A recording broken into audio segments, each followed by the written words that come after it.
Namo tassa bhagavato arahato samma sambuddhassa. Namo tassa bhagavato arahato samma sambuddhassa. Namo tassa bhagavato arahato samma sambuddhassa. Konuko bhante hetu ko paccayo vedana khandassa panyapanaya. Passo hetu passo paccayo vedana khandassa panyapanaya ati. Dear venerable brother, Dhamma friends, so basically during the Dhamma sermon we are trying to get some guidance from the Buddha's teaching. So various suttas are there, particularly Buddha has given instructions which are more supportive to our insight practice. So a certain suttas particularly highlighting about the aggregates are very interesting area for us to explore, because during our meditation, during our Satipatthana practice, actually we are working on aggregates. So aggregates are not something external to us, they are here. What we are is nothing but aggregates. So all our experiences, including ourselves, Buddha very much like elaborate, divide into 5 aggregates. And that's an interesting incident happened during the Buddha's time. So while he was dwelling in Migaramatu Pasada, probably you can remember that what Visakha has built. So that is the Migaramatu Pasada. Pubbarama, sometimes it is called Pubbarama also. And one occasion Buddha was dwelling there, and it was a full moon Poya day. And interestingly, it is a night time, and Buddha and the Sangha came out, and they were dwelling outside the premises and simply in open space. So we can see such interesting situations. Even probably you can remember the very famous Anapanasati Sutta. Also Buddha has preached at similar occasion. So same at the Vigaramādupāsāda, and similarly on full moon Poya day, and similarly at open space at night. So very much like Buddha preferred, Sangha preferred such a very open space, and again very say aesthetic side is also there, and very calm, serene kind of a background. And it is with many monks. Now Buddha is surrounded, and at that time one monk want to ask a series of questions.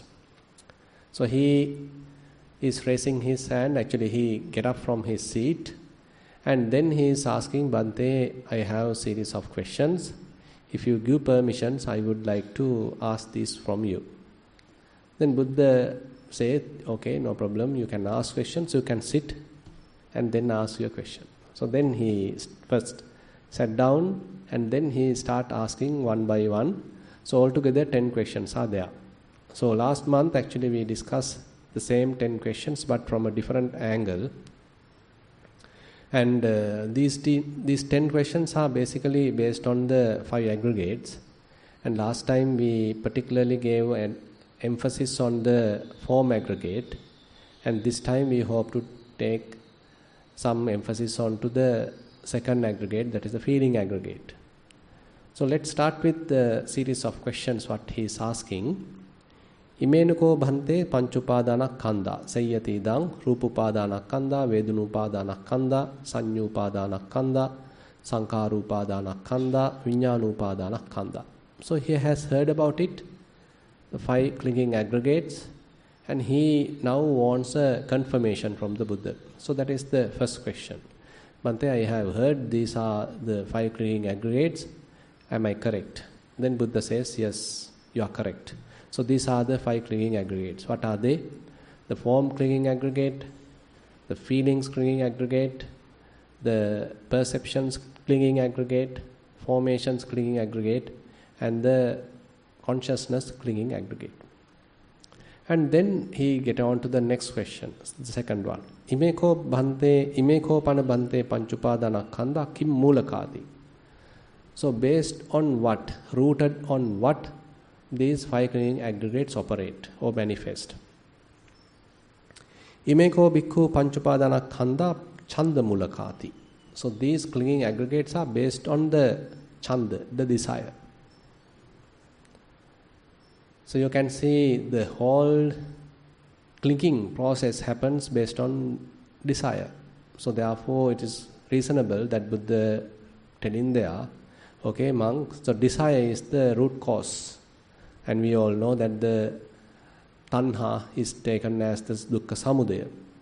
And on the other hand, then what is dukkha? Panchupadana khanda. So the five clinging aggregates are nothing but the dukkha Arya Satya, the first noble truth.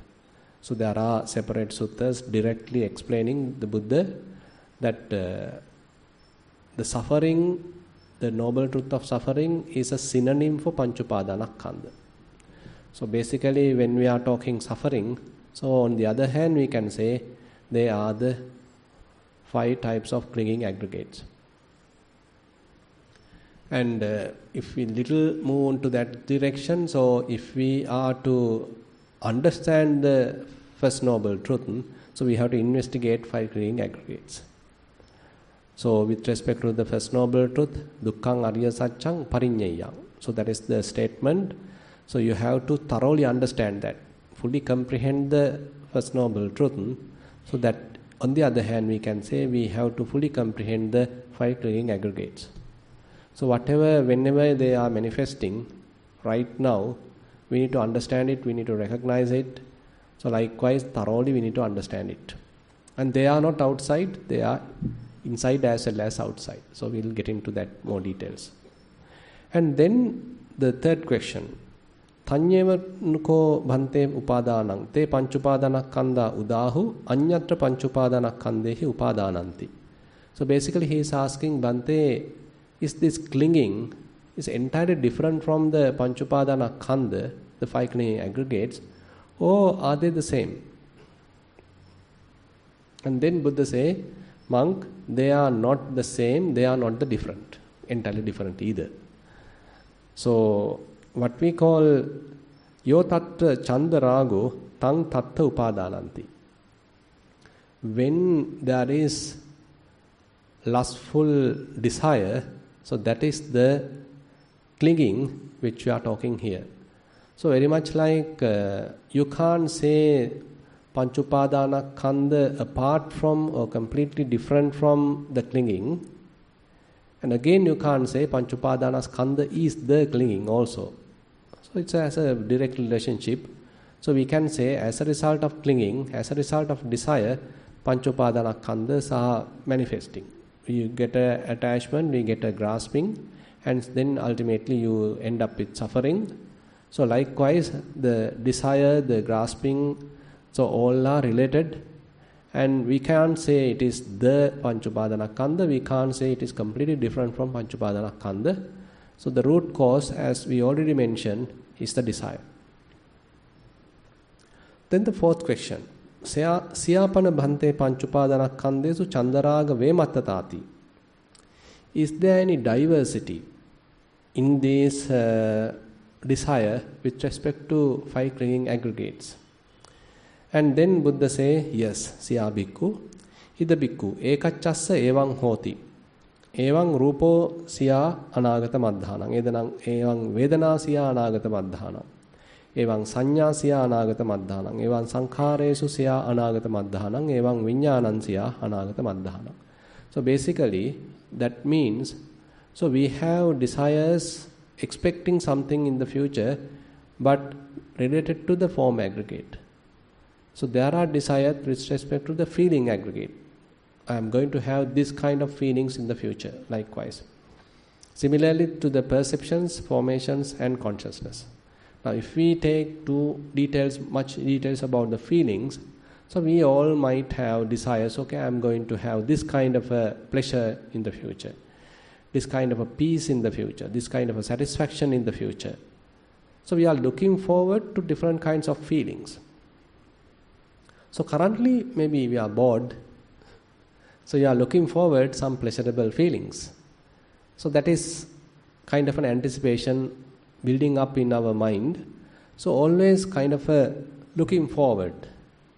Now we are more into the feelings.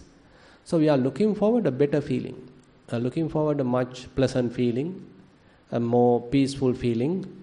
So always kind of a looking forward. So this is the kind of Vemattata, diversity. So now there is a looking forward, kind of a desire, kind of a futuristic type of desire with respect to feelings. And it is different from the forms, different from the perceptions, different from the formations, different from the consciousness. So there is a diversity. So you may look forward now, say for example, as a young person, probably we may look at a future, okay, I am going to be beautiful, pretty in the future. Okay, I am going to be stronger in the future. So we can say it is more related to the body, the form aggregate. And with respect to the feelings, okay, I am going to have this kind of pleasure in the future. So you are imagining, you are, wishing, you are expecting some kind of a peace, maybe.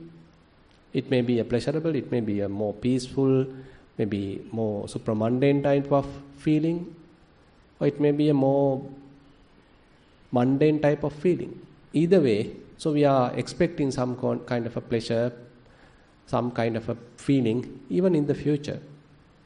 And with respect to the perceptions, okay, I am going to have a degree in the future, I am going to have another kind of understanding or more gathered information about a particular subject. I am going to follow a particular course. I am going to change the name. So I am building up various kinds of perceptions and looking forward for taking different signs, and all related to our senses. Through our senses we are kind of getting to some sort of a recognition, and I am looking forward for that.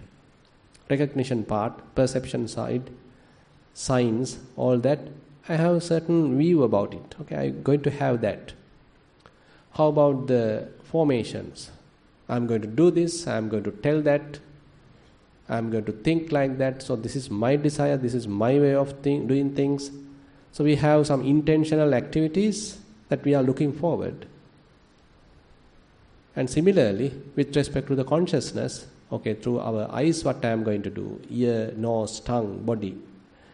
So some relationship is there, but anyway we can somewhat explain by dividing into 5 aggregates. So with respect to form aggregate, I am looking forward to this. With respect to feeling aggregate, I am looking forward for this.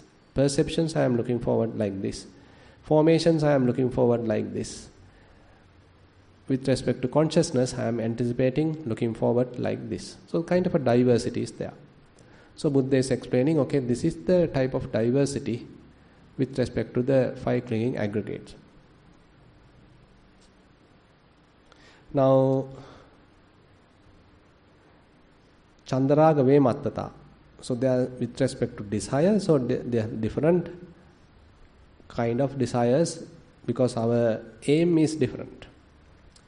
Then number 5, Kittavantanuko Bhante Khandanam Khandadi Vachananti. Bhante, why they are called khandas? Why they are called aggregates? Now here Buddha sort of explain it in detail, telling what broad it is. Let's talk about the feelings aggregate. He is explaining like this. Yakachi bhikkhu vedana atita anagata pacchuppanna ajjattang va bahiddha va olarikang va sukumang va hinang va panitang va yandure santike va ayang vucchati vedana khandu. Now when we are talking vedana khand, the feelings aggregate, it is not just a feeling currently I am experiencing. That is what I am experiencing right now. But it doesn't mean I am not talking about, I am forgetting about the past feelings.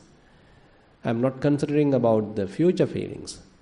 With respect to the time, all different kinds of feelings which I have gone through, which I currently going through, and I'm going to go through. All are included with respect to time. So even there we can see many feelings are there. It's so much of feelings, it's an aggregate of feelings. And not only that, so we consider certain feelings as internal, certain feelings as external. Both are there. It is not only, say, I am experiencing, if someone else is also experiencing, that is also included in this feelings aggregate.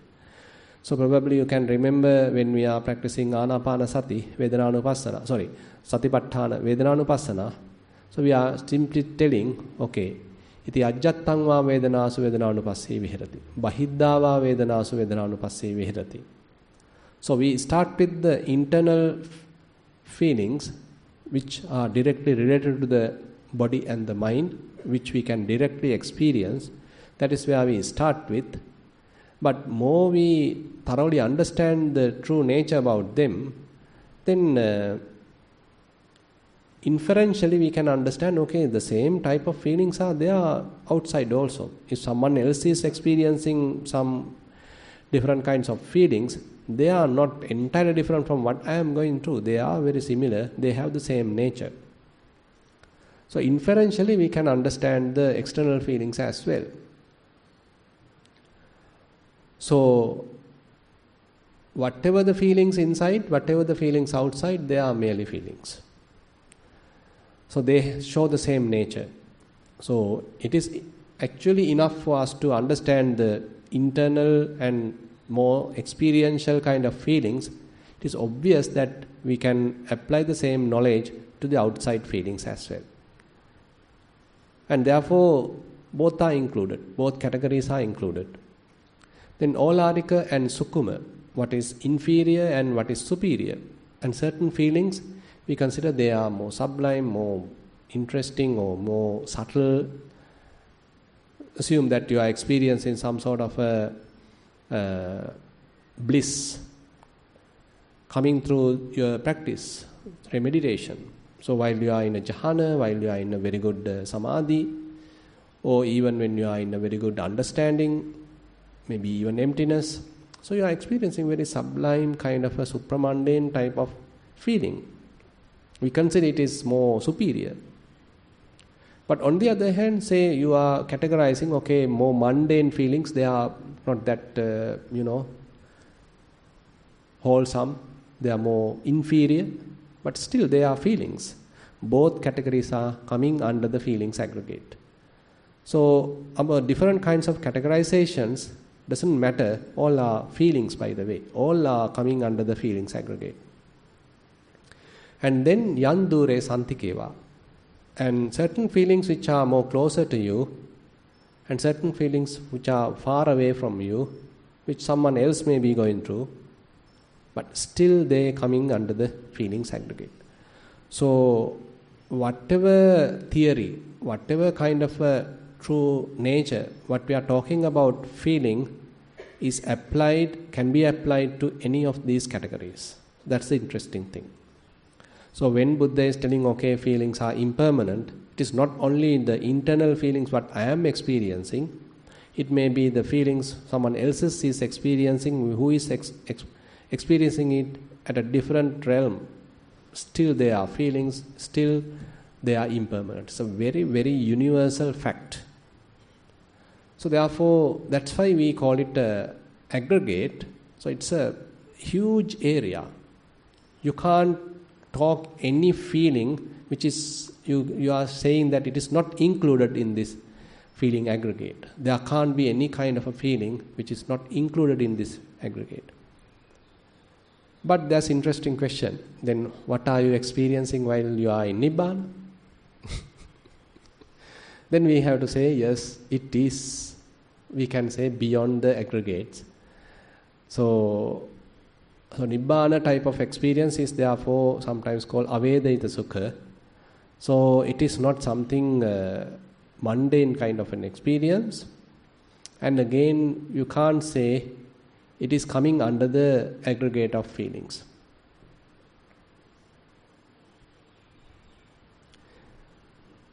And then the sixth question. Konuko bhante hetu ko paccayo vedana khandasa panyapanaya.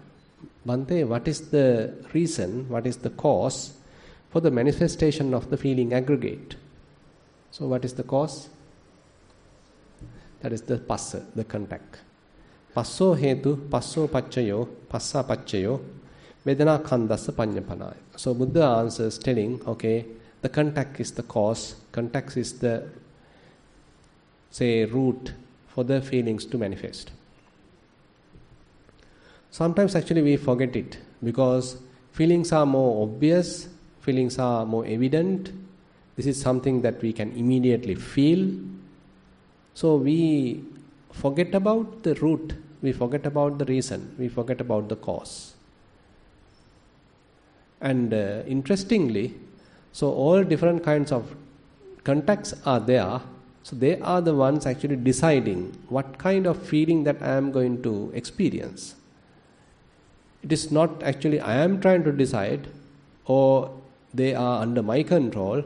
If I am able to control the contact, then accordingly I may be experiencing corresponding type of feeling.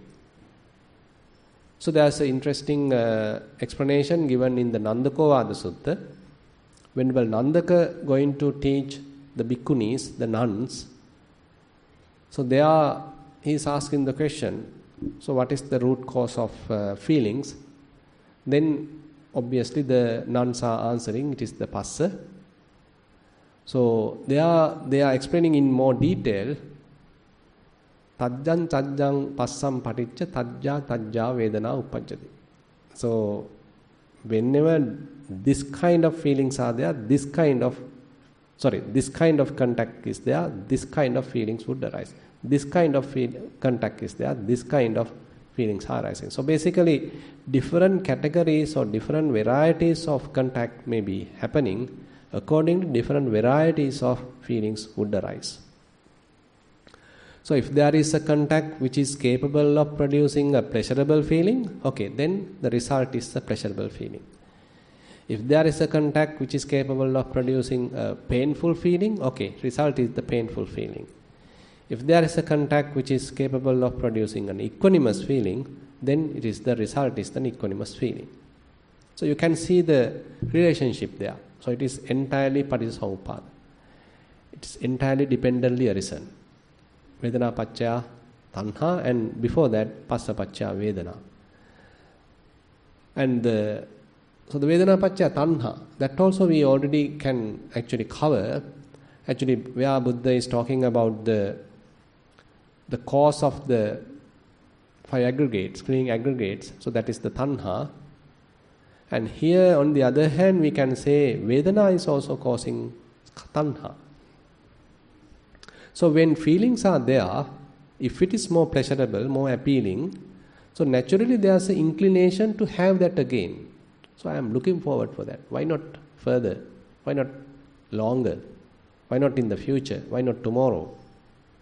So kind of a internal inclination, internal request, internal desire arising, asking more, asking even better. So if we promote that, then the desires may be growing, and maybe you are sometimes probably being frustrated because you can't have it to the amount that you want and the way you want, and ultimately end up with suffering. So the opposite is what actually Buddha is asking us to develop, where when different feelings are arising, is there a possibility to avoid the desire? So very interesting sutta recently I come across, where like in the Madhupindika Sutta, the same pattern explained. Chakkuncha paticca rupecha chuppacci chakku viññānam tinnan sangati passo passa paccaya vedana yang vedati tan sanjanati. Sorry, passa paccaya vedana Vedana paccaya tanha, tanha paccaya upadana, upadana paccaya bhava, bhava paccaya jati, jati paccaya jara marana, soka parideva, dukkha domanassu payasa sambhavanti. Same model. Say chakkunja paticca rupecha uppajjati chakku vijnana. So as a result of when I and the form are aligned, then the chakku vijnana, the consciousness, I consciousness would arise. That process happens again and again, again and again. So the contact happens. We feel like it's contact. Okay, three working together. All these three we take as three and all are working together. So we can recognize it now. So the contact happens. Passapaccaya vedana. Now the feelings happen as a result of the contact. Now interestingly, vedana causes tanha. Tanha causes upadana. Upadana causes the bhava, and then the jati, and then the suffering. That means when contact happens, feelings happen, and when feelings are there, if they are desirable or they are agreeable, appealing, more pleasant, then the tanha going to happen. And more tanha, and more you want to become, the craving is more, and the clinging happens. You go and adhere to it, you go and attach to it, you go and clung to it. Grasping is there. Now you become something, you become someone. So you are experiencing some sort of a mundane, or we can say a sensual desire, for example. Sensual desire.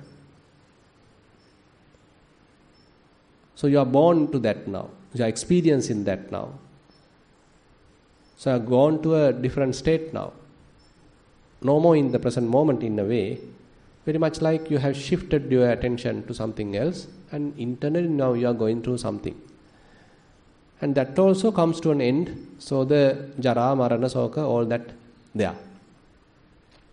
Now Buddha talks a different side. So this is actually what we call the loka samudaya. So this is called loka samudaya. Probably you can remember I was talking this in the Kacchanagotta Sutta. Loka samudaya, when Buddha is explaining, so this Loka Sutta explains this how conditionally the suffering arises with respect to each faculty. Now when we are talking passa and vedana, so passa always happens with respect to our faculties. So that's why they are called passayatana, passayatana, 6 kind of sense faculties based on the contact. Eye with forms, ear with sounds, nose with smells, tongue with the taste, body with tangibles, and the mind with mind objects. So interesting point is, now say for example, we'll take another example.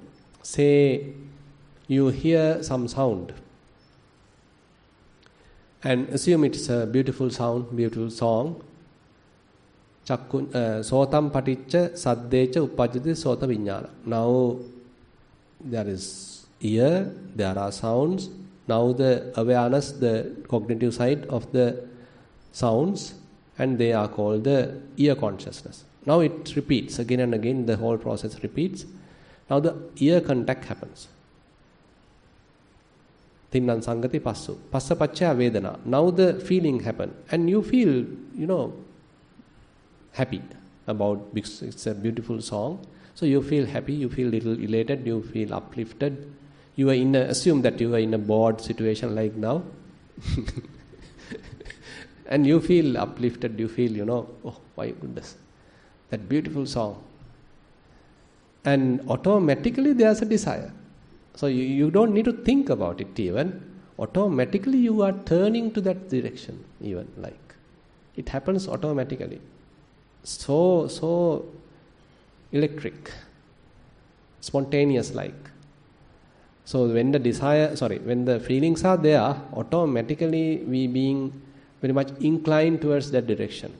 We are turning to that direction. Where from that this sound comes? Why can't I hear it properly? Or then you start further desiring it, further attached to it, and you start feeling more and more signs about it, thinking about it, and ultimately you are there. You become that. Now you are in a song. You are a listener now. Listener, a person now. Manifested as a listener. So what has happened? You become someone now. Previously you assume that you are no one. Say you are practicing emptiness. So who are you now? No one. Now, while you are in emptiness, while you are in the unmanifested kind of consciousness, say you are no one. So you simply not established at anywhere. Now, as a result of this process, once you hear the sound, now what happened? So slowly, your consciousness start establishing there. You lose your unmanifested nature of the consciousness. Now consciousness start associating something, that is the sound, more and more interested, more and more craving, more and more desires. So you become that, consciousness taking more and more signs of that, and ultimately you are born to that, you become a listener. So you are enjoying that now. Same process happened with respect to nose, tongue, body and the mind.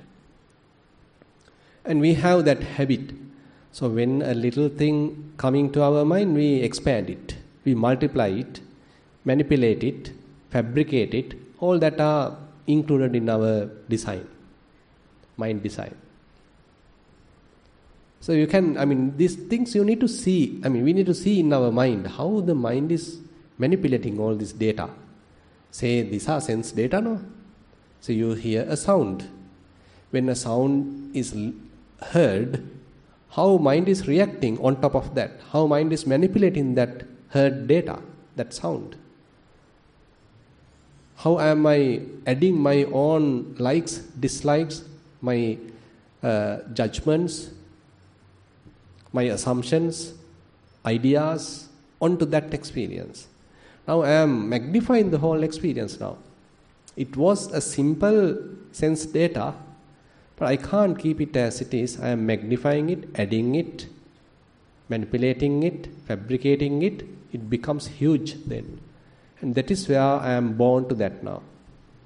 So you become that, you being captured by that, you being consumed by that. That's why Kajjaniya Sutta, the whole theme is like you are now being consumed by that.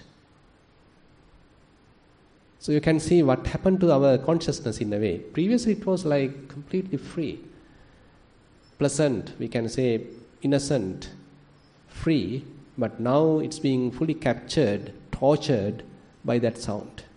You become that. You have manifested as a person now, listener. So this is the birth of the world. The Loka Samudaya. On the other hand, Dukkha Samudaya, Loka Samudaya. The beginning or the generation of, or the manifestation, germination of the world. And now Buddha explains the opposite also. Say, we'll take the same example. Sotam paticca saddecha uppajjati sota viññānaṁ tinnaṁ sangati passo passa pacca vedana vedana pacca tanha tassāyeva tanhāya asesa viraga nirodho. Now Buddha turns the opposite. There may be a possibility because of our old habit, there may be a possibility that you notice the desire arising, but now you are more insightful, more wise. So tassāyeva tanhāya asesa viraga nirodho. Now upadāna nirodho. Upadāna nirodha bhava nirodho. Bhava nirodha jati nirodho. Jati nirodha jara marana soka parideva dukkha domana supāyāsā nirujjanti. So basically what happened, so the moment you understood there is a desire arising, so you now have to work on it. So this entirely we can say Chittanupassana or Dhammanupassana. So we need to notice how desire is arising rather than promoting it, rather than feeding it. Now we need to see how to dilute it, how to abandon it, how to let go of it. If you are able to let go of that, then you won't become that. the becoming process, the bhava part will not happen. You may be able to stop it. So entirely we need to understand the mechanism how the mind is operating. So the desire is there. There's a potential I may get attached, improve this desire, increase this desire, ultimately grasp that, born to that, lost, consumed by that. Okay, you understand the danger. Now, how can I avoid it? So when the desire is there, can I let it go? Discard it? Abandon it? Or apply some mindfulness, wisdom and let it naturally die out? Cease? Then no future manifestation. Future in the sense, no, you won't become that. You won't become a listener anymore. The listener side is not manifested. So you simply see that how it's coming and it's going. As someone mentioned, okay, so while you are walking, a sound happens. Now the anger arising. Instead of desire, say anger arising. So anger is another side of the desire. So you expect very calm, very silent environment. That is what you expect. Yam picchan nalabati tampi dukkham. So what you expect you won't get, and it is suffering. So you are getting to suffering now, and you become angry even now. So when anger arising, can you do the same thing? So anger is there, you notice it. Rather than feeding it, rather than become an angry listener, how can you let go of the angry listener? Avoiding the angry listener, manifestation of the angry listener. So previously it was maybe a lustful, desirous type of listener, but now the situation is you are an angry type of a listener. You can't avoid listening it. Anyway, you have to listen. You have to hear it. You can't close your ears. Say you are going in a private bus. The conductor may be playing with his driver a huge kind of, say, noisy music. You are helpless. I mean, you have to listen to it. Either you like it or not. So are you going to become an angry listener, a desirous listener, or no listener at all? These are very interesting areas for us to practice. So they are helping us. Isn't it? These are if we are looking at from that angle, so these are very interesting areas for us to see, can I able to avoid this kind of a manifestation? Can I avoid being an angry listener? You are burning internally and still not showing it, or you are not burning at all. Totally to our side. Now, particularly more we learn the Dhamma, more we are practicing Dhamma, all these different opportunities, what we see as difficult, what we see as kind of torturing, what we see as more troublesome, if we are properly managing, they may be really insightful. Really insightful. Now, next day probably you get on the same bus. But the same song might not disturb you. Today it might disturb you and you are handling it somehow. And next day also you are unfortunately get onto the same bus. They are playing the same noisy music. But you can maintain emptiness. Then you can understand, okay, my practice has worked. So you need some data, you need some kind of situation for us to sharpen our weapon, sharpen our insight weapon. So that's why Vipassana knowledge is kind of a weapon. So if you are simply keeping it, it will never sharpen. So all these are different opportunities in that sense. So the more the opportunities, more will be the challenge, more will be the battle, and more will be you become a more experienced meditator on the other hand. And you can easily handle the other cases because you have handled all these. Okay, these are very trivial things then. Say if you practice like this and then coming to Kalalgoda and someone opened the door little noisy, in a way, nothing. Because on the way to Kalalgoda also you came by a noisy vehicle, noisy private bus. So you already practiced while you were coming. So little disturbance is nothing now. So likewise, so all these are in a way, if you are properly managing, properly handling, very, very interesting opportunities, but difficult by the way. And we have to be very practical. That's why, so this practice is not something that we are kind of imagining and, forecasting and thinking about very, may I attain Nibbana in Sukha Patipada. Interesting. That's what we hope. But are we going to ignore the opportunities, expecting that Sukha Patipada in the Metteya Buddha Sasana? But you get in this very interesting opportunity while in the private bus. I feel, we have to be more, practical. This Buddha's teaching has to be very, very practical. Say, while others are talking, while others are screaming, crying or laughing, can you keep your mind cool? Can you keep your mind calm, peaceful? So this is the practice actually.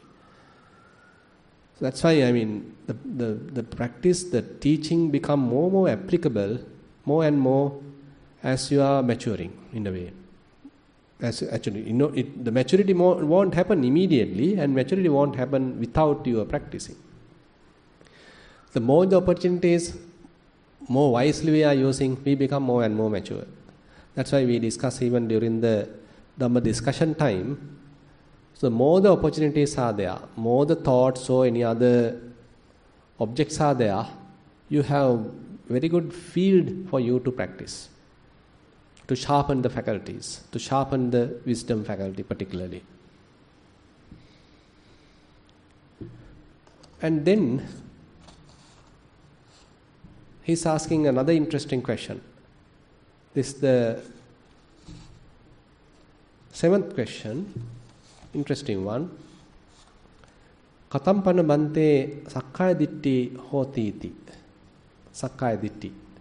So bante, how the personality view happens. So we'll talk today with respect to the feelings. Ida bhikkhu asutava putujjano assa ariyanang adassavi ariya dhammassa akovido ariya dhamme avinito. Sappurisanang adassavi sappurisa dhammassa akovido sappurisa dhamme avinito. Vedanang attato samanupassati. Vedana vantang va attanang. Attani va vedanang vedanaya va attanang. Now, with respect to feelings, how we create a self, how we create a person. Being a person, how am I going through feelings? So, when feelings are there, am I create a person? Am I owning them? Am I possessing them? Or am I thinking, okay, these are, I am suffering, I am happy. So this is how we talk, right? So when someone is asking, how are you doing? Okay, I am doing really well. I am happy. No, I am really worried today. So all are actually with respect to the feeling tone, but we immediately attribute it to a person. So I am happy, I am unhappy, I am worried, I am suffering. So all are actually talking about the state of the feeling, but we are attributing it to a person. So person is there who is suffering, person is there who is happy, person is there who is worrying. So when that person becomes you, then I am happy, I am worried, I am suffering, all that. So all our experiences which are causing any kind of feelings become more personal. We can't keep the feelings as it is. Instead, we own them, we attach them, we clung to them, grasp them. So that's why the feeling aggregate become a grasping aggregate, a clinging, grasping aggregate. So different kinds of feelings are there. Rather than we simply keep them away, we go and tangle with them, associate with them, attach to them, clinging to them. So the Vedananupassana, on the other hand, helping us to see their true nature. So in Vedananupassana, if we simply brief how we are handling, so first of all we need to have some amount of mindfulness. Because otherwise what happens is, maybe the past experience or future experience I am mentally thinking about and I miss the present moment. So I have to have some sort of a mechanism to bring my attention to the present moment. Establish my attention in the present moment. So I have to practice maybe Anapanasati, maybe walking meditation, rising and falling, whatever it is, again and again to bring my attention to the present moment, again and again to the present moment. Now we are training the mind. So as a result of the training, now mind understand, okay, I can be in the present moment. So you are fully aware in the present moment. And not only that, now you are in the present moment, but the mind, if it is scattered, that's also not enough. You need to focus your attention to a particular phenomena. Here in this case, to a particular feeling. And feeling may be on your knee, maybe at your head or anywhere.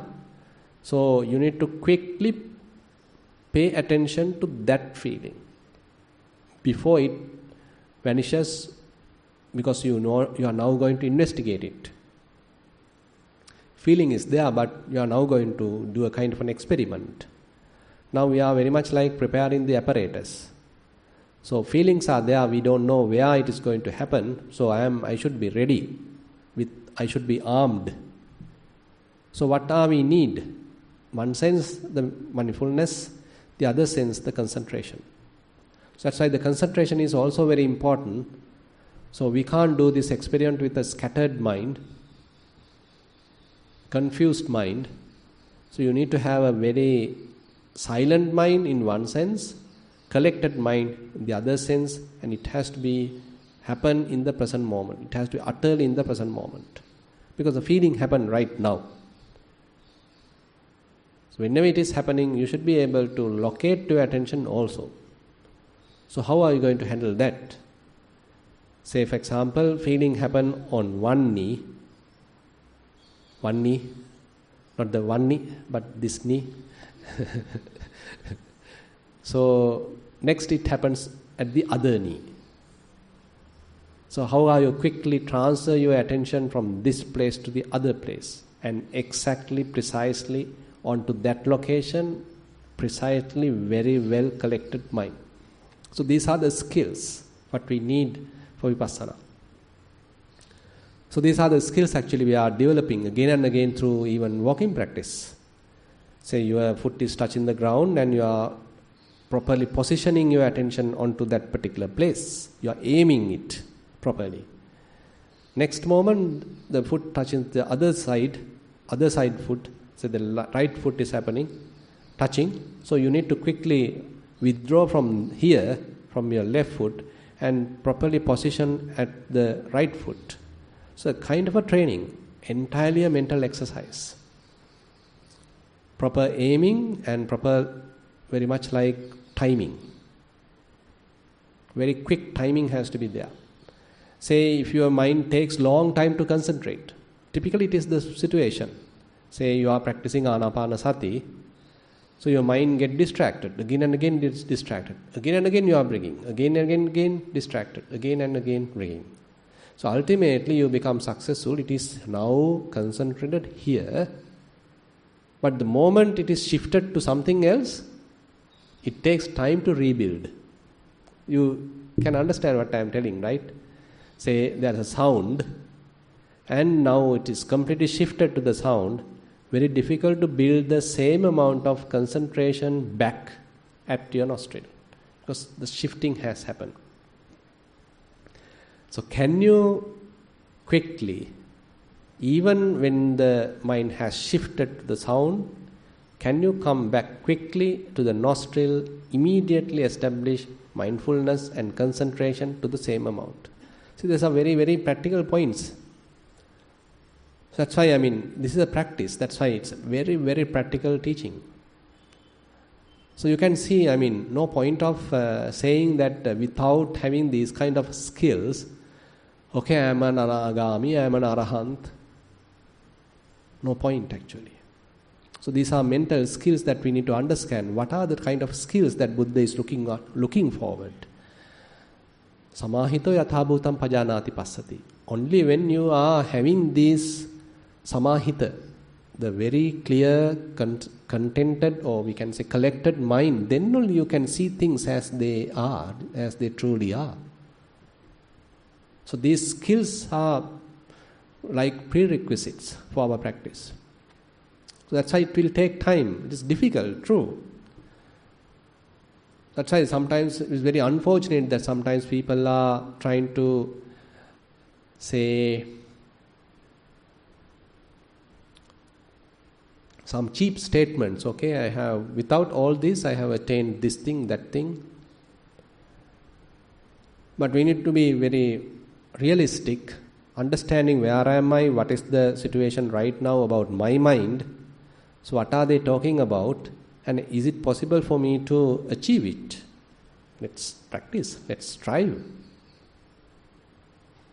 So these are the strategies, practical strategies available to develop these skills. That's why walking meditation is utterly important, very, very useful for you to locate quickly your attention at a proper aimed place on time. Very useful while you are practicing Vedananupassana. Because you never know when, where the other feeling going to happen.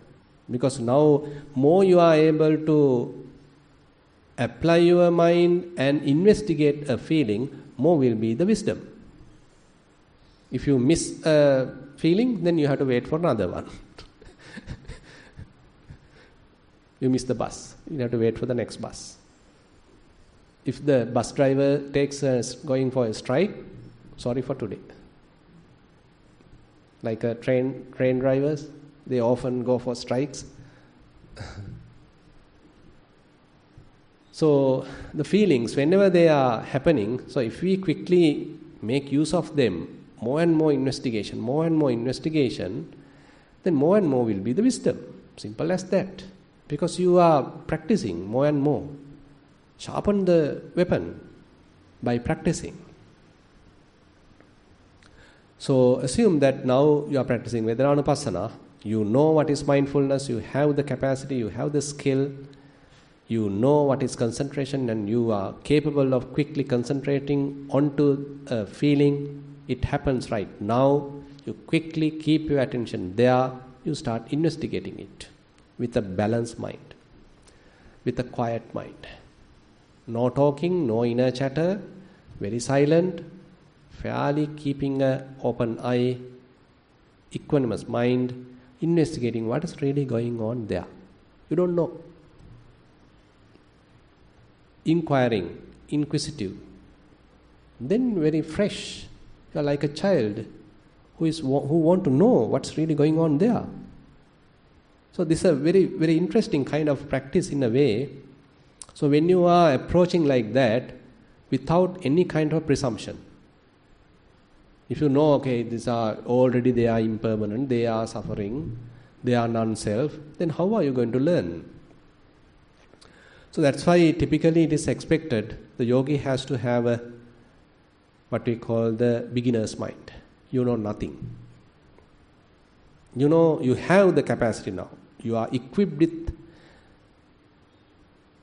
mindfulness, you are equipped with concentration, you are able to silence the mind, maintain an equanimity, kind of an open mind, and now you are ready to see what's going on. The feelings will behave as they want, and I am watching, I am observing, I am investigating.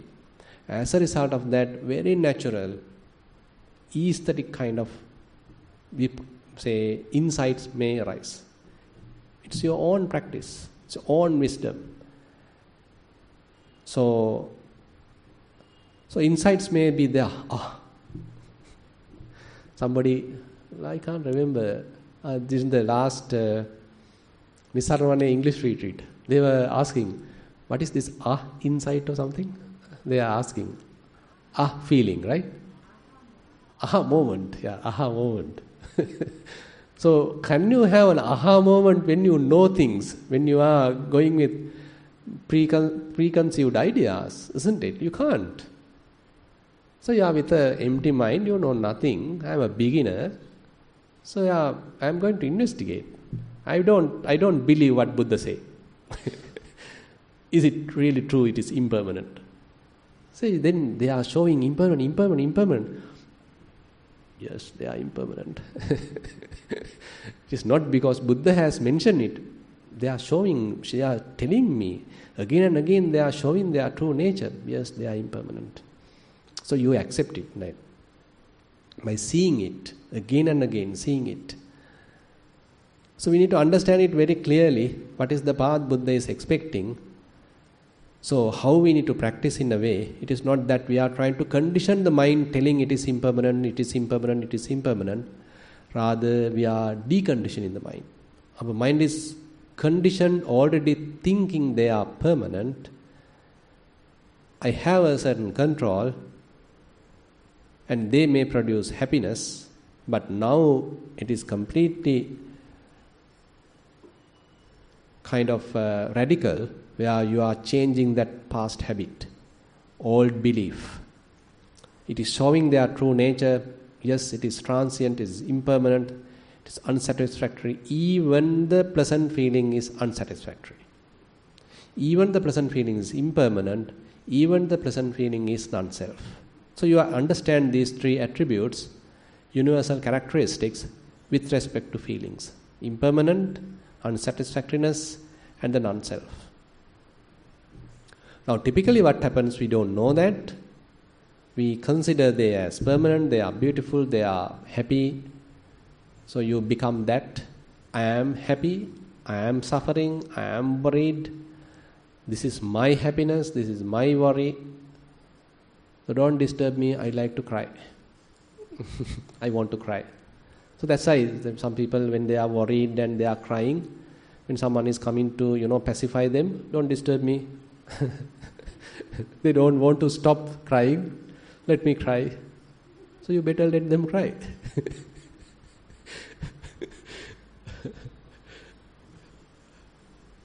They are enjoying crying. So anyway, now the feelings easily we consider as me, myself, because you easily feel them. So that's why Vedana Samosarana, Sabbe Dhamma. So many different kinds of feelings are there, but it's a kind of thing that you can easily understand. Now say for example, eye, form, eye consciousness, contact, all that difficult to understand maybe, but the feeling is easy to understand. So that's why some entry point to our Vipassana may be feelings also. So you can understand feelings, you can understand their true nature, their behavior. Accordingly, you can understand their impermanent characteristics, unsatisfactoriness, non-self characteristic. Now, if you are doing like that, then naturally the tendency is you keep them little away, keep them at distance. Even when pleasurable feelings are there, now mind does not want to get attached with it. Now mind automatically starts maintaining kind of a distance.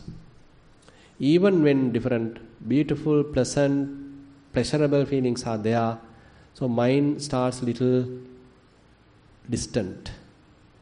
Not go and grasp them, attach them, tangle with them, but like to maintain certain distance. So we'll discuss further about the few more questions that this monk is asking. More go deeper and deeper to the Vipassana side now. So with that note, I'd like to conclude today's Dhamma sermon, and thank you very much for attentive listening. So there's a little sharing of merits. දවල් දාණය අප සිල් දනාටමත් නිවන් සම්පත් පතා. අප ආදරණීය දෙමව්පියන් ප්‍රධාන සියලුම සංසාරගත ඥාතීන් හට පින් අනුමෝදන් කිරීම. කුමුදුනී සහ මංජරි දායිකාවන්. Okay, this is the short sharing of merits. I like to invite Venerable Dhammalankara to do the formal sharing of merits.